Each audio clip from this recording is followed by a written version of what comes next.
Welcome, all you wonderful dental podcast listeners, to the My Practice, My Business Dental Podcast Show, where we help dentists profit and thrive with excerpts from the clinical business of dentistry training here at My Practice, My Business. We'll be addressing and answering questions with current trends dentists and their teams face each and every day in their pursuit of this wonderful career we call dentistry.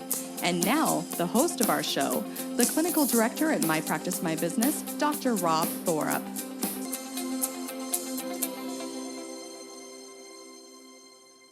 Good afternoon, my friends. Are we taking the time to teach our patients what is wrong, why we need to fix it, and why it is important to maintain that ever important thing called excellent oral health? Or are you using scripts, or is your diagnosed treatment plan coming from the heart with real intent, with real concern about your patient? You know, what is it, scripts or the heart? Scripts tend to come across as fake and insincere. I just received another patient from another office the other day, and it's like they felt that insincerity because they felt like they were being read a script. Weird. Hey, may I suggest you slow down when it comes to the end of the hygiene appointment and the patient has needed diagnosed treatment? Just slow down. When patients are rushed at the end of their appointment, meaning it's such a speed race to get them out of your office and the next patient takes their place, case acceptance, when that happens, case acceptance gets reduced. Your case acceptance rate decreases. So those patients go into history or into what many call the $1 million filing cabinet. So stop the rush. Take a few extra minutes with that consumer who is about to be presented a treatment plan that oftentimes is thousands of dollars. In a few minutes, I'm going to tell you, teach you, help you understand how to simplify your case presentations and increase their acceptance and come off with a greater understanding that case acceptance requires a biological connection with the consumer who happens to be your patient that day. Hey, we've all heard for years that the average case acceptance for established patients ranges from 50 to 60% for that established patient, 25 to 35% case acceptance for new patients. That's right. That's how low the case acceptance rate is. And let me point out a simple fact that all of you need to either know or be reminded of. Practices who consistently utilize a certain protocol, a standard protocol with their treatment plan, or with their case acceptance presentations, they tend to have higher case acceptance rates. What I'm trying to say is all of you who have gone through our training, all of you, don't let your office manager or a newbie come in, should say a new front office, tell you otherwise. Don't let them bully you around, docs, because there's the simple fact. My dental docs with the treatment planners from your practice management software see realized case acceptance rates right around 90%, plus or minus 5.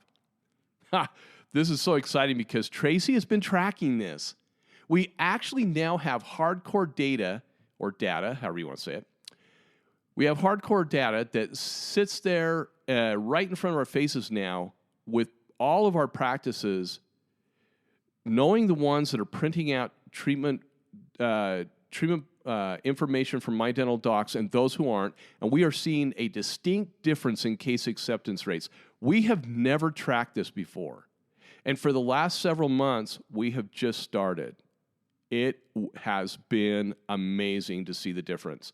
There's a reason for it, and I'm going to get into it in a moment. But first off, how frustrating is it to see patients not accept your recommended diagnosed treatment? It's like it hurts us. It crushes us to the core. What's even worse is most patients just assume that they have case acceptance rates somewhere, or I shouldn't say patients, most practices, they assume they have case acceptance rates somewhere above 100%. I'm joking. That's not mathematically possible. But sometimes when I'm out there talking with my colleagues and they're interested in our training and I ask them about their case acceptance rate, And they're like, oh, yeah, it's like 200%, Rob. I'm just like, oh, you guys are killing me. So why don't most dental practices track case acceptance and what constitutes case acceptance? So let's define case acceptance according to me, the Book of Rob. It's not the dollars diagnosed. It's actually whether that patient with diagnosed treatment either completed all or some of your proposal. And they continue with their hygiene appointments. So in other words, if you present 5 things for a treatment plan, on a treatment plan, and they complete 2 of them and they don't do 3 of them, but they keep coming back to you for their regular oral, hygiene appointments, their regular continuing care, they still love you, okay? Sometimes patients can't afford to complete their work due to financial constraints. And that's all right, because we don't want to make them feel bad when they have to break up some of their needed oral health care. But the fact that they're still coming back to you, you can count that as case acceptance if they complete some of it. Before I get into our key methods and software on improving case acceptance, let's cover some key points when it comes to diagnosing.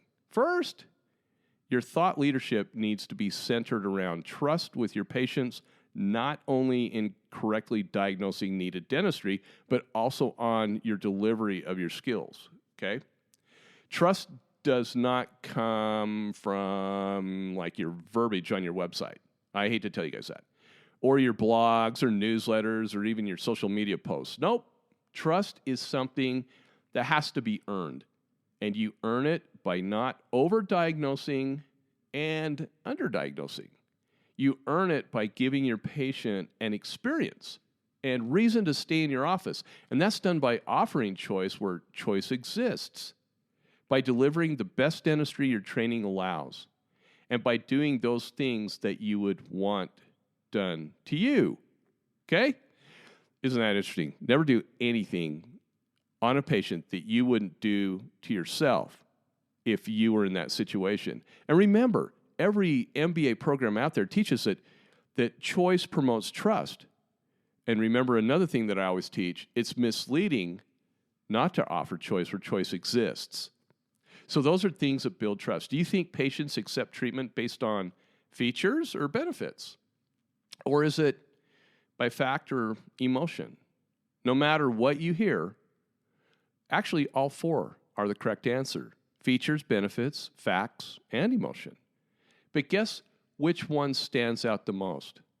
That's right, emotion. This is where my dental docs, I was going to sing a song, but I won't. But I hope maybe some songs popped in your head. This is where my dental docs is in a category of its own.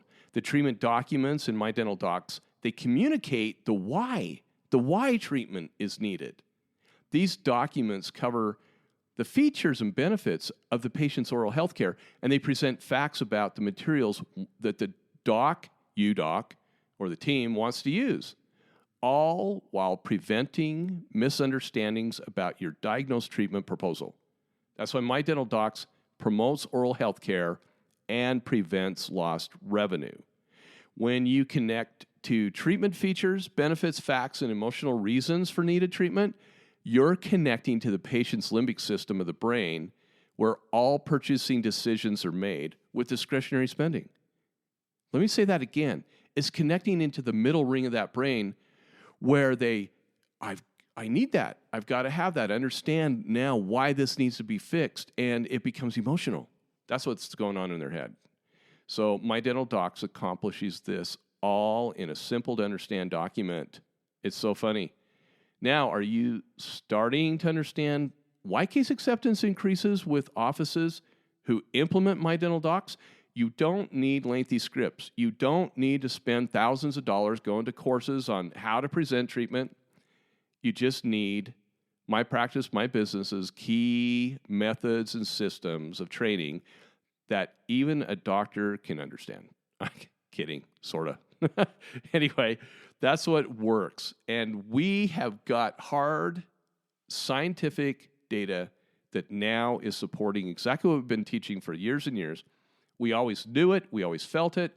We knew that this worked. Now we've got the science behind it. And that's so exciting. Just to cover discretionary, quote, quote, discretionary spending, that means funds your patients can spend on their wants and not needs.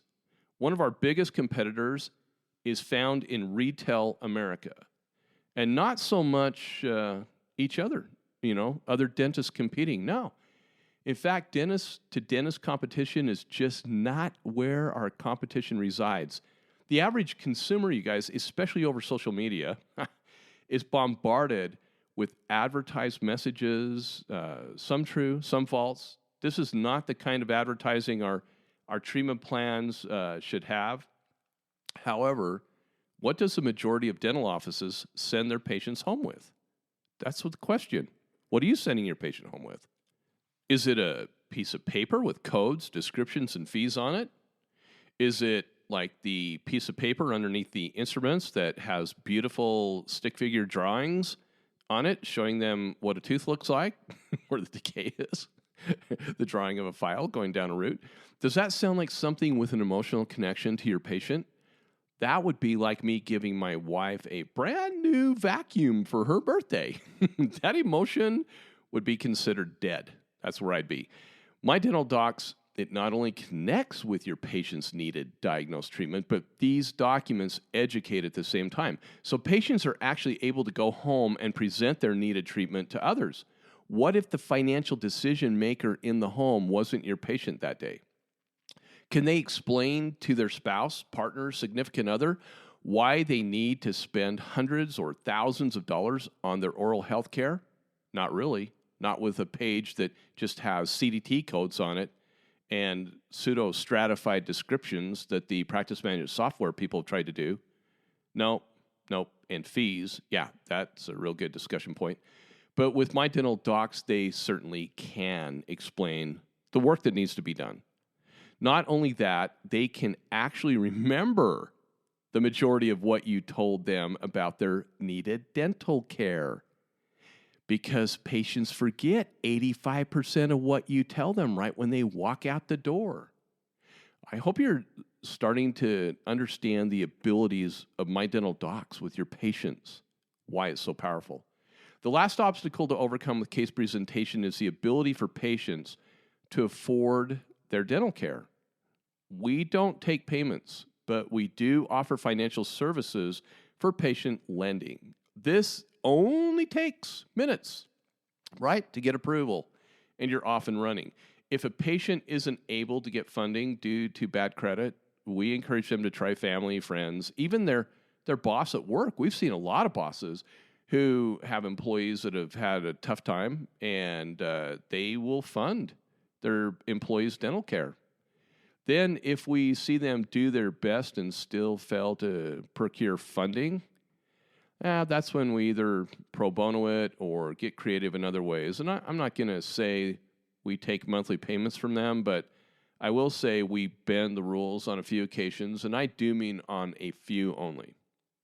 So in the form of presenting treatment, the effective fee presentation format is a protocol. The effective fee presentation. Is that interesting? Not a memorized, canned ritual.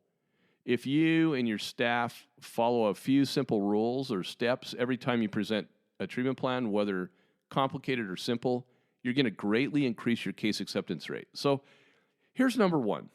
Use your practice management software and print out the treatment planner. Make the presentation clear and concise for both you and your patient.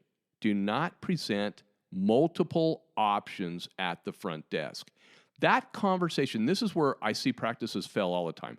That conversation needs to be completed in the exam room and finalized on the patient's chart in the exam room, and not having the assistant go up and plunk information onto the front office and say, this is what the doc wants to do. Can you treatment plan them?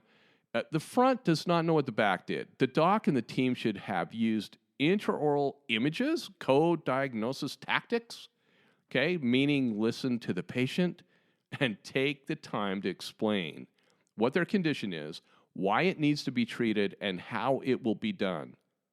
Don't forget to ask them if they have questions after, and then to call you if they do. If they have something come up and they have a question, call the office. Call me personally. When that patient goes up front, the front desk staff should be able to go right directly to the chart and just print out what was already discussed and decided on in the examination room. Stop making the front office people guess and look confused or have to run back and forth to determine what is being presented to the patient. That just looks terrible when that happens. Now for the power play. Print out, especially all you've been trained, print out all pertinent, and I know you guys do. You do a good job, but don't shortcut the process.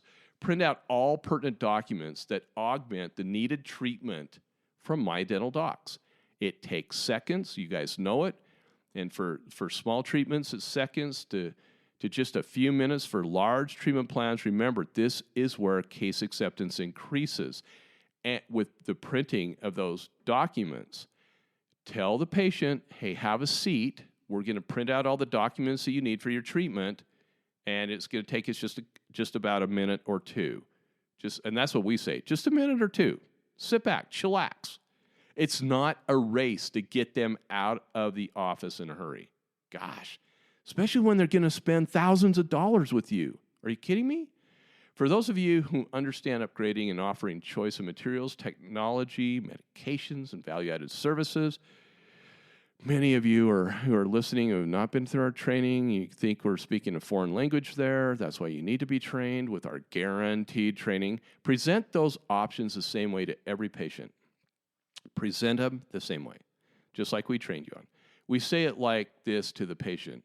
Hey, we always treatment plan the best we have to offer. It's already figured into the price we are showing you here on your treatment plan sheet, and with the insurance coverage estimates like next to the total fee. So the best way and then you say the best is already figured in.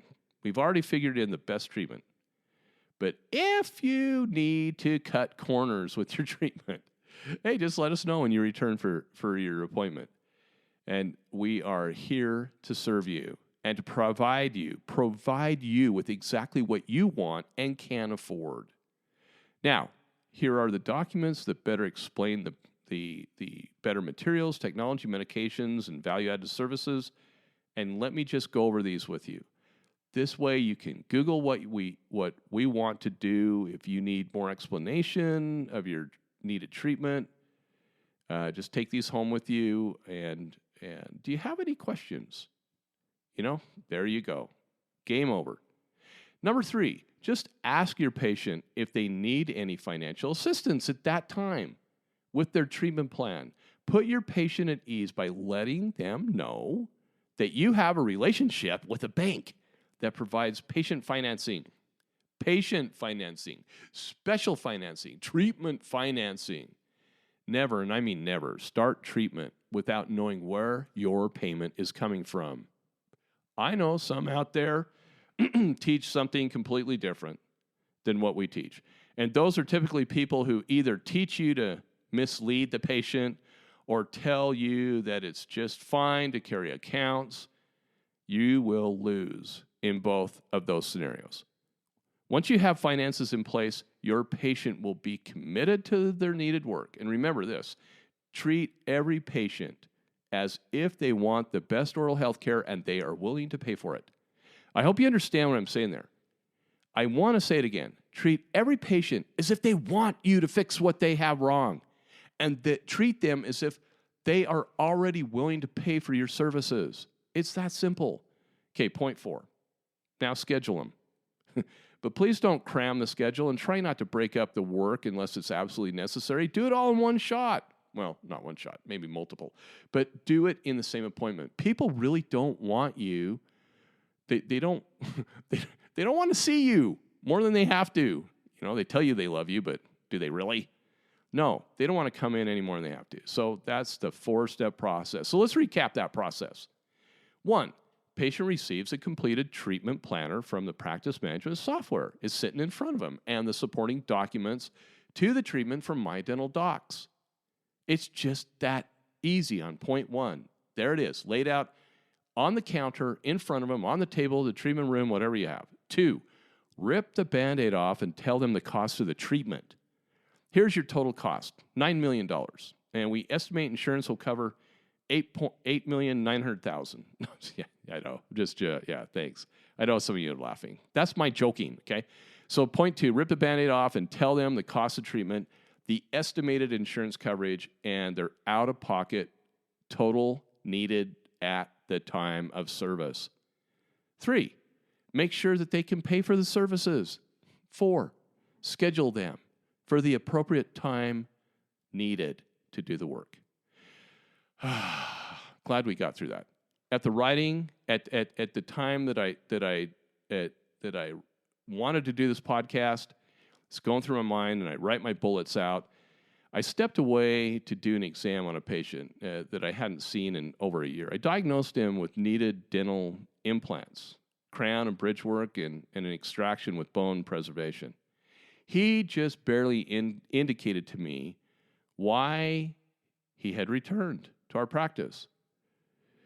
Of 5 implants, 2 had already failed. Of the 5 implants that he had placed, 2 had already failed.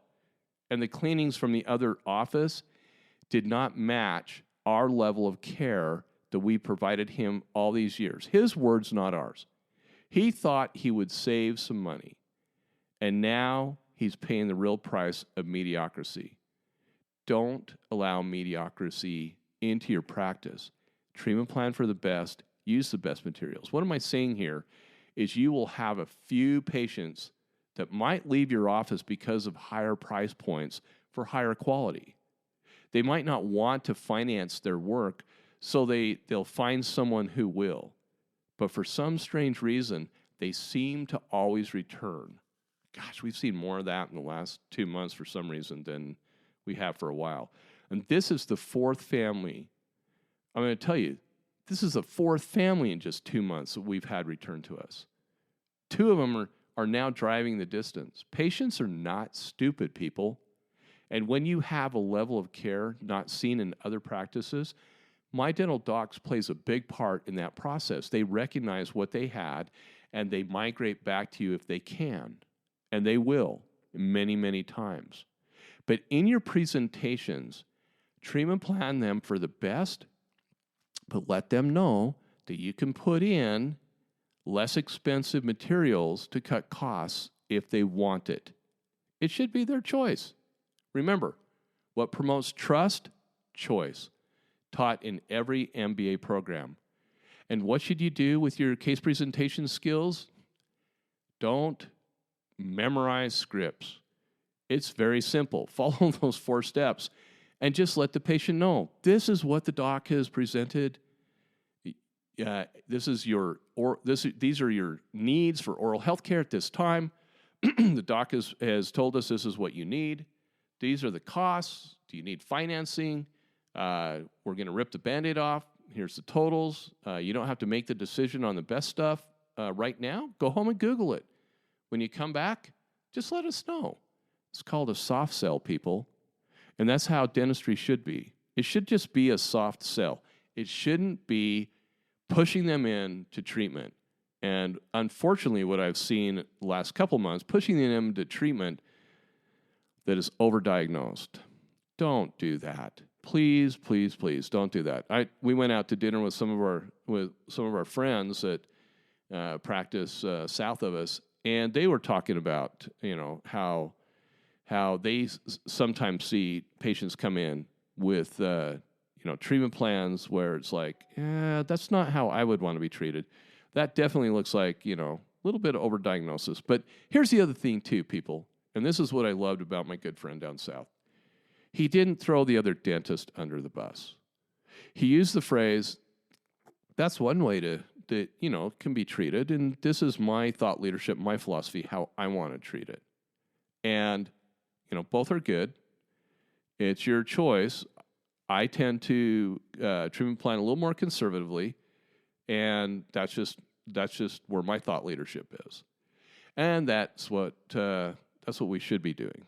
Don't throw people under the bus, but do make a phone call like I had to do a couple weeks ago. Just make that phone call and let the doc know, hey, this looks like a little overdiagnosis. Don't do it.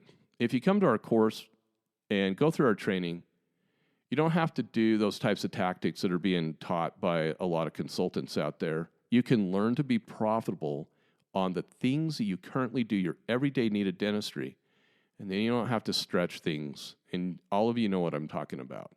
I hope this has been helpful. I hope that all of you out there have been through our training and are using My Dental Docs. I hope you are. I just want you to know why you're using it. You need to understand the why. All of you out there that aren't using My Dental Docs, this software is designed for people who have gone through our training, and I hope that you kind of got a glimpse of why our clinical business of dentistry training is so valuable. Thanks so much for being here. I hope all of you have a grand and glorious day.